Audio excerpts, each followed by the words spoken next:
Miss হবে না আপনার পছন্দের টিভি শো। দেখুন জি5 অ্যাপে একদম ফ্রি। ঘরে চলো গায়ত্রী, কিছু খেয়ে নিয়ে উপোস ভাঙবে। এসো এসো।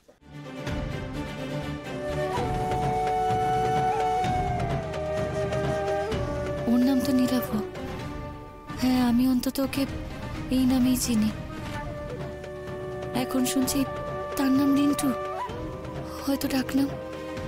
কিন্তু ওর সঙ্গে যে এই বাড়ির সম্পর্ক আছে তা তো আগে আমি জানতামই না। কি করেই বা জানবো? ওর বাড়িও তো দেখিনি কোনোদিন। বিয়ের পর থেকে তো আমার বাপের বাড়িতেই থেকেছি, তাই।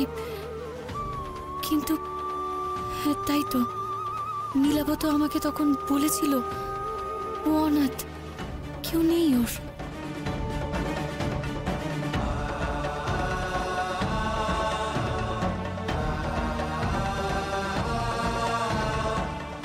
আমি কোনোদিন স্বপ্নেও ভাবিনি যে নীলাভ আবার আমার জীবনে ফিরে আসবে। এখন যদি সত্যিটা বলে দেয় নীলাভ, বিয়ের কথা, বাচ্চার কথা। গায়ত্রী গায়ত্রী গায়ত্রী, পড়ে যাবে।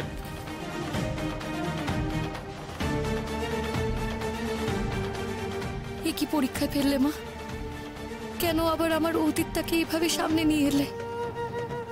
আমার যে ভয় করছে মা, খুব ভয় করছে।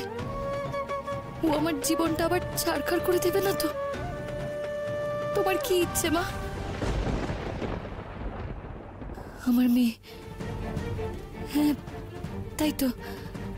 নীলাভ তো আমার মেয়েকে নিয়ে পালিয়েছিল। তার মানে ওই একমাত্র জানে যে আমার মেয়ে কোথায়। মেয়ের জন্য তো একসময় আমি অনেক খুঁজেছি নীলাভকে। আর যখন ও সামনে এসেছে আমি ভয় পাচ্ছি। কেন কেন ভয় পাচ্ছি আমি? খোঁজ চাই। এই প্রশ্নের উত্তর পাওয়ার জন্য তখন ওকে আমি হন্যে হয়ে খুঁজেছি। আজ সেই উত্তর আমার চাই। হ্যাঁ চাই। আমি আর কোনো কিচ্ছু ভাববো না, সব ভুলে যাব। আমার এই নতুন জীবন, নতুন সংসার, আমার স্বামীর সব যদি আমায় ত্যাগ করতে হয়, করব, তাই করব। কিন্তু এবার আমি আমার মেয়েকে খুঁজবো। এবার আমি আমার মেয়ের খোঁজ নিয়েই ছাড়বো নীলাভর কাছ থেকে, নিয়েই ছাড়বো। এই দেখ, পেয়েছি।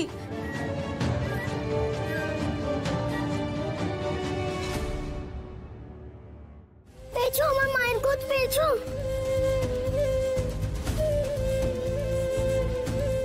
দাঁড়া দাঁড়া, আগে ফাইলটা খুলে দেখতে দে। এটা নিয়ে তো যেতে পারবি না। কাঁথা আছে শুধু একটা। এই কাঁথাতে দড়িয়ে হয়তো আমাকে এনেছিল, তার মানে এতে আমার মায়ের ছোঁয়া আছে। কোথায় যাচ্ছিস দুর্গামণি?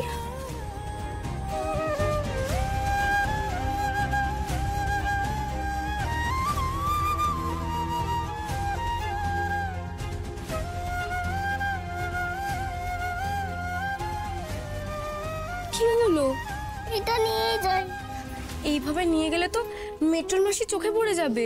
দাঁড়া, তোর ব্যাগটা আমি নিয়ে আনি।